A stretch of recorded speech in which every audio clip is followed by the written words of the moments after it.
Ananya tiles. పిసినారి అత్త ఇంటికొచ్చిన కోడలి చుట్టాలు. ఈ కథలో చూడబోయి వినోదభరిత అంశాలు. జీలకర్ర ధరలు ఆకాశాన్నంటాయి.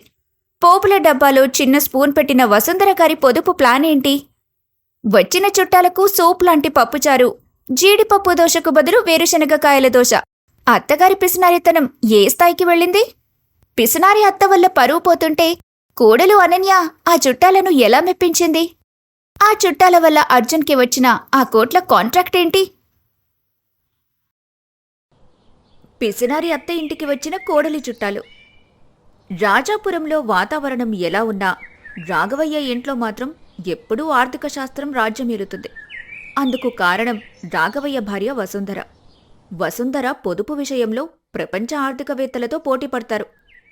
ఒకరోజు ఉదయం వసుంధర వంటింట్లో ఉండగా, ఏమే వసుంధరా, అప్పటి నుండి ఆ వంటిట్లోంచేస్తున్నావే, ఆ పోపుల డబ్బాని ఎంతసేపు సర్దుతావు? నిన్న మన కోడలు వంట చేస్తూ ఆవగింజలు జీలకర్ర ఎక్కువ వేసిందండి. అందుకే ఈ డబ్బాలో ఒక చిన్న స్పూన్ పెడుతున్నాను. ఇలాగే మన కోడల్ని వదిలేస్తే ఈ నెల బడ్జెట్ అంతా తలకిందులవుతుంది. అసలే జీలకర్ర ధరలు ఆకాశాన్నంటుతున్నాయి. అబ్బా, జీలకర్ర ఆవగింజలకే బడ్జెట్ తలకిందులవుతుందా? మీకేం, మీరేమైనా అంటారు. నేను ఇంటిని చూసుకోకపోతే ఈ ఇల్లు ఏమైపోతుందో ఏమో. అనన్య, అనన్య, ఇటు రామ్మా. అత్తగారి మాటలు విన్న అనన్య నవ్వుతూ అక్కడికి వస్తుంది. చెప్పండి అత్తయ్య, ఏమైంది? అనన్య, ఈరోజు కూరలో పోపు గింజలు తక్కువై, అలాగే నూనె కూడా పొదుపుగా వాడు. మొన్న కూరలో నూనె ఎక్కువై ఆ గిన్నె కడిగేటప్పుడు సబ్బు బిల్ల ఎక్కువగా ఖర్చయింది. నూనె తక్కువ వాడితే సబ్బు కూడా తక్కువ ఖర్చవుతుందిగా. ఇది చైన్ రియాక్షన్ లాంటిదన్నమాట. అలాగే అత్తయ్యగారు, మీ పొదుపు సూత్రాలు పాటిస్తే మనం త్వరలోనే మరో ఇల్లు కొనేయొచ్చనిపిస్తుంది. ఇల్లు మాత్రమే కాదానన్యా, మీ అత్తగారి పొదుపు వలన మనం ఒక విమానం, ఒక ట్రైన్ కూడా కొనుక్కోవచ్చు. వాళ్ళు అలా మాట్లాడుకుంటూ ఉండగా అర్జున్ హాల్లోకి వస్తాడు. ఏంటమ్మా, మళ్ళీ నీ లెక్కలు మొదలుపెట్టావా? అదేం లేదురా, అనన్యకి పొదుపుగా రుచిగా ఎలా చేయాలో కొన్ని చిట్కాలు చెప్తున్నాను. అమ్మా, నేనొక పెద్ద కాంట్రాక్ట్ కోసం ట్రై చేస్తున్నాను. 1-2 డేస్లో ఆ కాంట్రాక్ట్ మనకు వచ్చేసేలా ఉంది. అది వస్తే ఈ చిన్న చిన్న పొదుపులతో ఇబ్బంది పడాల్సిన అవసరం ఉండదు. అబ్బే, కోట్లు వచ్చినా పొదుపు ప్రాణం లాంటిదిరా. ₹1 మిగిలితే అదొక రూపాయి సంపాదించినట్టే కదా లెక్క. ఇంతలో అనన్య ఫోన్ రింగ్ అవుతుంది. ఆ ఫోన్ చేసింది అనన్య వాళ్ల పిన్ని జానకమ్మ. హలో అనన్య, ఎలా ఉన్నావమ్మా? నేను బాగానే ఉన్నాను పిన్ని, మీరెలా ఉన్నారు? మేము బాగానే ఉన్నామనన్య. అన్నట్టు మీ పక్కూర్లో తెలిసిన వాళ్లతో పనుంది. ఎలాగూ దారిలోనే కదా మీ ఇల్లు. ఒకసారి నిన్ను చూసిపోదామని మీ బాబాయ్ నేను అనుకుంటున్నాం. ఏమంటావమ్మా? నేనేమంటాను పిన్ని, మీరొస్తానంటే అంతకంటే ఆనందం నాకింకేముంటుంది. మీరు తప్పకుండా ఇంటికి రావాలి. అలా అని ఫోన్ పెట్టేసింది అనన్య. వెంటనే భయం భయంగా వసుంధర వైపు చూసింది. అనన్య, ఎవరమ్మా ఫోన్లో? అది అత్తయ్య, మా పిన్ని జానకి ఫోన్ చేసింది. పిన్ని బాబాయ్ పక్క ఊర్లో ఏదో పని మీద వస్తున్నారట. అలా దారిలో మన ఇంటికి కూడా వస్తారంట. బహుశా ఒక 2 రోజులు ఇక్కడే ఉంటారేమో. వసుంధరకి ఆ మాటలు విన్న వెంటనే ఒళ్లంతా చెమటలు పట్టడం మొదలయింది. ఏంటి, మనింటికొస్తారా? అది కూడా ఇద్దరా? వామ్మో, 2 రోజులు ఇక్కడే ఉంటారా? మన కర్మ కాకపోతే దారిలో మన ఇల్లు మాత్రమే కనిపించిందా ఏంటి వాళ్ళకి? సర్లే వసుంధరా, వదిలే. అలా ముఖం పెట్టకు. ఇంటికి వచ్చే చుట్టాల్ని గౌరవంగా చూసుకోవాలి. అతిథి దేవో భవ అన్నారు పెద్దలు. అది కాదండి, 2 మనుషులంటే రోజుకి 1/2 లీటర్ పాలు ఎక్కువగా కావాలి. కిలో బియ్యం ఎక్స్ట్రా కావాలి. పైగా వాళ్లకి ఫ్యాను అస్తమానం వేసుంచాలి. ఆ కరెంటు బిల్లు ఎంతొస్తుందో అని గుర్తు తెచ్చుకుంటేనే నాకిప్పుడే కళ్ళు తిరుగుతున్నాయి. వాళ్ళు తినడానికి ఏమేం కావాలని అడుగుతారో ఏంటో. అత్తయ్యగారు, వాళ్ళు చాలా మంచివాళ్లు. మీరు అనవసరంగా కంగారు పడకండి. నేను మేనేజ్ చేస్తానుగా. మేనేజ్ చేస్తానంటే సరిపోదమ్మా అనన్య, ఒక ప్లాన్ ఉండాలి. వాళ్ళు వచ్చే ముందే ఆ మంచినెయ్యి డబ్బా దాచేయాలి. పాత నూనె వాడాలి. కాఫీలో పాలు కంటే నీళ్లు ఎక్కువగా ఉండాలి. అప్పుడే మనం పొదుపు చేయగలం. లేకపోతే మన బడ్జెట్ అంతా తలకిందులవుతుంది. సరే అత్తయ్య, మీరు చెప్పినట్టే చేస్తాను. తరువాతి రోజు ఉదయం సాంబయ్య జానకమ్మ బ్యాగులతో దిగుతారు. వసుంధర బలవంతంగా మూకం మీద నవ్వు తెచ్చుకొని వాళ్ళని ఆహ్వానిస్తుంది. నమస్కారం బావగారు. నమస్కారం అక్కగారు. బాగున్నారా? ఆ బాగున్నామండి. మీరు బాగున్నారా? ఇంతకీ మీ ప్రయాణం ఎలా జరిగింది? దారిలో టిఫిన్ గట్రా చేసే వచ్చారా? లేదు వదినా, పొద్దున్నే బయలుదేరాం కదా, ఏమీ తినకుండానే వచ్చాం. ఈరోజు మా ఇంట్లో ఆలూ బజ్జీ చేద్దామనుకున్నాను, కానీ లేట్ అవుతుందని చేయలేదు. మా వారికి ఆలు బజ్జీలంటే చాలా ఇష్టం. వసుంధర గుండెలో రాయి పడ్డట్టు అనిపించింది. ఈ జానకమ్మ పరోక్షంగా ఆలు బజ్జీ కావాలని అడుగుతుంది కదా అని అనుకుంది. చూసావా అనన్య, రాగానే ఆలు బజ్జీలట. బంగాళదుంపలు కిలో ఎంత ధర ఉందో వీళ్ళకి తెలుసా అసలు? పర్లేదత్తయ్య, నేను తక్కువ బంగాళదుంపలతో ఎక్కువ బజ్జీలు వేస్తాను. మీరు వాళ్లతో మాట్లాడుతూ ఉండండి అని చెప్పి అక్కడ్నుంచి వెళ్ళిపోతుంది అనన్య. అన్నట్టు అక్కగారు, మీ ఇంట్లో ఏసీ ఉంది కదా, ఏసీ లేకపోతే నాకు సరిగా నిద్ర పట్టదు. ఏమండి, అదిగోండి ఆ గోడకి చూడండి, ఏసీ ఉంది. మీ నిద్రకేం ఇబ్బంది లేదులే. అయ్యో, అది పనిచేయడం లేదండి, రిపేర్ వచ్చింది. అయినా ఇబ్బందేం లేదు.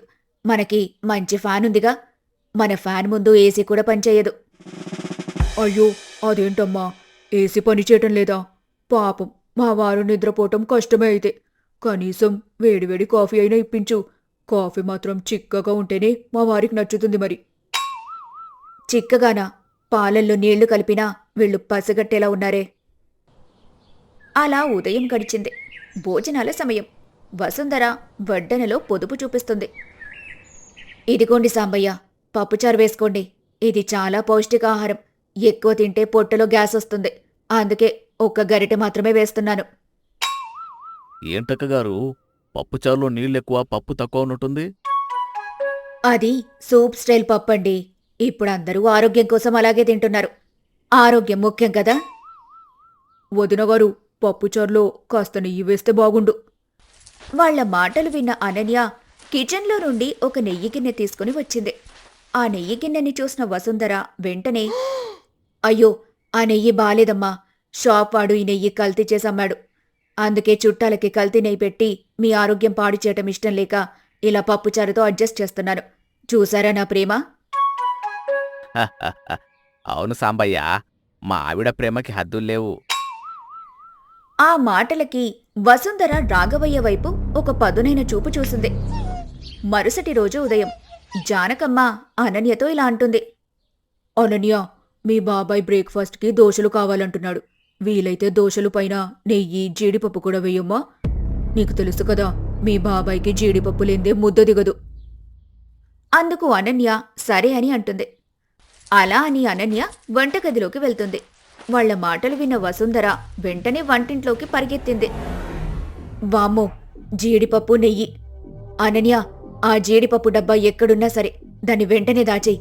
వీళ్ల కోరికలు చూస్తుంటే మనల్ని శాంతం నాకేసేలా ఉన్నారు. అత్తయ్య, పాపం వాళ్ళు ఏదో అలా అడిగారు. ఈ ఒక్క పూటకి ఏం కాదులేండి అత్తయ్యా. ఇది ఒక్క పూటతో అయిపోయేలా లేదనన్య. ఇప్పుడు జీడిపప్పుతో తింటే కాసేపటికి వీళ్ళు ఇంకోటి అడుగుతారు. మనమొక ప్లాన్ వేద్దాం. దోశ మీద జీడిపప్పు ముక్కలొద్దు. వేరుశనక్కాయల్ని జీడిపప్పు రంగులో కాల్చి వాళ్లని నమ్మిద్దాం. చుట్టాలడిగిన ప్రతిదానికి వసుంధర ఏదో ఒక సాకు చెప్తుంది. అనన్య నవ్వాపుకోలేక చుట్టాలకి నచ్చ చెబుతూ అత్తని కూల్చేస్తూ చుట్టాలకి కావాల్సినవి సర్దుబాటు చేస్తుంది. ఇలా 2 రోజులు గడుస్తాయి. ఇక సాంబయ్య, జానకమ్మ బయలుదేరడానికి సిద్ధమయ్యారు. వసుంధర మనసులో అమ్మయ్య, గండం గడిచింది అని ఊపిరి పీల్చుకున్నారు. అక్కగారు, ఈ 2 రోజులు మీ ఆతిథ్యం చాలా బాగుంది. ముఖ్యంగా మీ పొదుపు చూసి మాకు చాలా వినోదం కలిగింది. ఆ ఏమనుకోకండి, ఏదో మీ మీద ప్రేమతో అలా చేశాము. ఏమైనా తప్పులుంటే క్షమించండి. మీరింకా 4 రోజులు ఇక్కడే ఉంటే నేను అప్పుల పాలయ్యేదాన్నేమో. అనన్య, నువ్వు ఈ ఇంటిని, మీ అత్తయ్యగాన్ని చాలా బాగా మేనేజ్ చేస్తున్నావు. నీ ఓపికకి మెచ్చుకోవాలి తల్లి. అలా వాళ్ళు మాట్లాడుతుండగా అర్జున్ అక్కడికొస్తాడు. అవునర్జున్, నువ్వు ఒక కాంట్రాక్ట్ కోసం ప్రయత్నిస్తున్నావంట కదా? నాకు అనన్య చెప్పింది. ఆ కాంట్రాక్ట్ గురించి నిన్ననే నాకొక విషయం తెలిసింది, కానీ నీకు చెప్పడం మర్చిపోయాను. మా తమ్ముడు ఒక పెద్ద మల్టీనేషనల్ కంపెనీలో సీనియర్ డైరెక్టర్. నువ్వు ట్రై చేస్తున్న కాంట్రాక్ట్ నిర్ణయం వాడి చేతిలోనే ఉంది. అందరూ ఆశ్చర్యంగా సాంబయ్య వైపు చూస్తారు. మీ ఆతిథ్యానికి, ముఖ్యంగా వసుంధర గారి పొదుపు సూత్రాల వెనుక ఉన్న ఆప్యాయతకి సంతోషించి నేనిప్పుడే నా తమ్ముడితో మాట్లాడాను. ఆ కాంట్రాక్ట్ అర్జున్కే ఇవ్వమని చెప్పాను. నీకు ఆ కంపెనీ నుండి కన్ఫర్మేషన్ మెయిల్ కూడా వచ్చేసింది. అర్జున్, ఒకసారి నీ మెయిల్ చెక్ చేసుకో. నిజంగానా మామయ్య? ఇది నా కెరీర్లోని అతిపెద్ద turning point. Thank you so much. ఏంటండి, అంత పెద్ద కాంట్రాక్టా? అంటే మనకి కోట్లు వస్తాయా? అవును, మీరేం కంగారు పడకండి. ఇక మీరు పొదుపు గురించి అంతగా బాధపడాల్సిన అవసరం లేదు. అలాగే ఇక నుండి మంచి నెయ్యి జీడిపప్పుకి మీకు ఇబ్బంది ఉండదు. అయ్యో సాంబయ్య గారు, అయినా పొదుపు మానంలేండి. కాని ఇక నుంచి మీరెప్పుడొచ్చినా ఆ జీడిపప్పు దోశలు నేనే దగ్గరుండి వేస్తాను. ఏసి కూడా వేస్తాన్లే. అత్తయ్య, ఇప్పుడా నెయ్యి డబ్బా బయటికి తీయొచ్చా అని అనని అనటంతో ఒక్కసారిగా నవ్వుతారందరూ. వసుంధర కూడా తలదించుకొని సిగ్గుగా నవ్వుకుంటుంది. అనన్య తన తెలివితేటలతో చుట్టాలకి లోటు లేకుండా చూసింది. అదే సమయంలో అత్తగారి పిసినారితనాన్ని కూడా సమర్థవంతంగా ఎదుర్కొని ఇంటి గౌరవాన్ని నిలబెట్టింది. అర్జున్కి కాంట్రాక్ట్ రావటంతో ఆ ఇంట్లో ఆనందం వెల్లివిరిసింది. వసుంధర పూర్తిగా మారకపోయినా ఆమె పిసినారితనం అందరికీ ఒక హాస్యగనిలా మిగిలిపోయింది. Ananya Tales.